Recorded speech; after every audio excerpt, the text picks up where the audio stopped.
Oui, une petite précision. Bon, déjà ma voix un peu enrouée, moins belle que celle d'Aurélie, je vais avoir du mal, mais bon, on va essayer. Oui, la SPAF, c'est la Société des poètes et artistes de France. Voilà, une des deux grosses associations nationales de poésie. Et je suis le délégué régional Auvergne-Rhône-Alpes. Je vais commencer, puisque le thème de ce printemps des poètes cette année, c'est la grâce, à vous lire mon poème qui s'intitule La grâce. C'est aérien, la grâce. Un papillon éthéré, sur une fleur colorée, se pose, fugace. C'est élégant, la grâce. Une patineuse audacieuse, en arabesque gracieuse, effleure la glace. C'est subtil, la glace. Une feuille emplie de nonchalance se décroche, tournoie en mouvance. Arrivée à l'automne, elle se lasse. C'est éphémère, la grâce. Sur une neige immaculée, un tétras, avant de s'envoler, dessine une légère trace. C'est tendre, la grâce. Deux êtres sur un chemin se tiennent par la main, puis doucement s'embrassent. C'est joli, la grâce. Une sylphide vaporeuse, d'elle-même amoureuse, se mire dans la glace d'un palace. C'est un état, la grâce. Il faut saisir la beauté de l'instant, car le temps tire à bout portant et tout s'efface.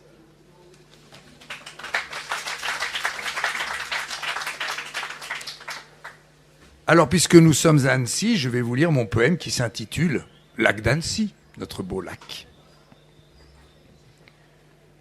Enchâssé dans les montagnes, un diamant solitaire, une oasis aquatique, une lacustre étendue mystère, reflétant les cimes environnantes qui le corsettent, ravi de se voir si belle en ce miroir à facettes.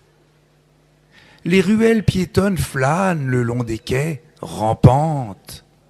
À une extrémité, un cours d'eau dans la vieille ville serpente. Entourant un vieux château sous l'œil numérique des visiteurs, il fait tiou pour être admiré et plus loin sera fier des spectateurs.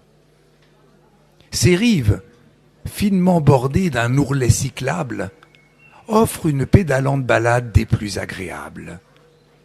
Quelques frêles avirons glissent à la surface, caressante fluidité d'une rame légère, efficace.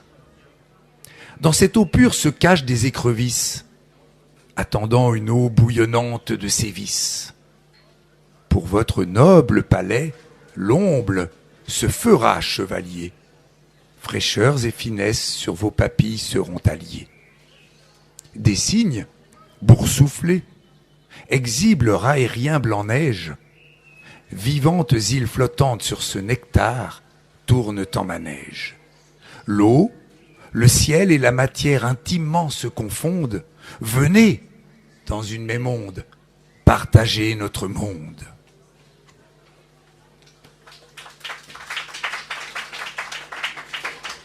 Alors nous ne sommes plus en hiver, mais j'ai envie quand même de vous parler un peu de l'hiver dans nos montagnes.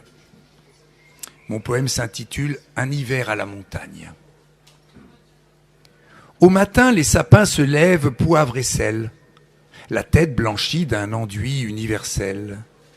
Les sommets, vêtus d'une lumineuse robe, cachent leur âpreté que ce coton enrobe. Une silencieuse douceur ouatée, une main de granit, de blanc velours ganté. Au midi, résonne un sépulcral craquement, comme une plainte étouffée, un gémissement. La montagne se déshabille avec furie, ne gardant sur ses hanches que sa lingerie, voulant rester leste et légère, en femme libre, élégante, entre ciel et terre, en équilibre. Dans l'après-midi, les skieurs glissent gaiement. La vallée, jalouse, appelle vilainement.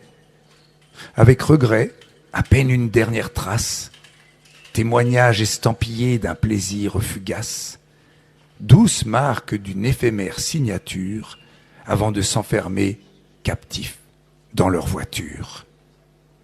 Au soir, la montagne tout doucement s'éteint. Sous un sapin se regroupent les bouquetins. Dans un chalet, avant que brillent les étoiles, les hommes se rassemblent alentour du poêle. Le feu ronronne, blotti heureux dans sa bulle. Dehors dans la nuit, une chouette ulule. Et pour finir, puisque tout est affaire de mots, je vais vous lire mon poème qui s'intitule « Range-mots ». Mon poème se retrousse les manches. Il a vraiment du pain sur la planche. Mon poème a tellement de boulot pour organiser ces milliers de mots. Ils sont tous tellement différents. Forcément, ils n'ont pas les mêmes parents. Je vais tenter d'en ranger quelques-uns. Vous jugerez si l'ordre est opportun. Certains mots sont cruels, sans pitié. Ce qui est écrit reste sur le papier. Certains mots n'en font qu'à leur tête. Ils s'entêtent ceci et nous embêtent. Certains mots n'ont pas de filet pour se rattraper. Ils voltigent. À vous de les attraper. Certains mots n'ont pas de gilet. Ils sont frileux. Frigorifiés, ils ne savent dire qu'ils sont heureux. Certains mots sont timides et restent pudiques. Ils livrent leurs sentiments de façon modique. Certains mots sont remplis de soleil. Ils vous éclairent la vie, une merveille. Certains mots sont câlins, de vrais amours, mais ils ne sortent pas tous les jours. Mon poème est épuisé, il part se reposer.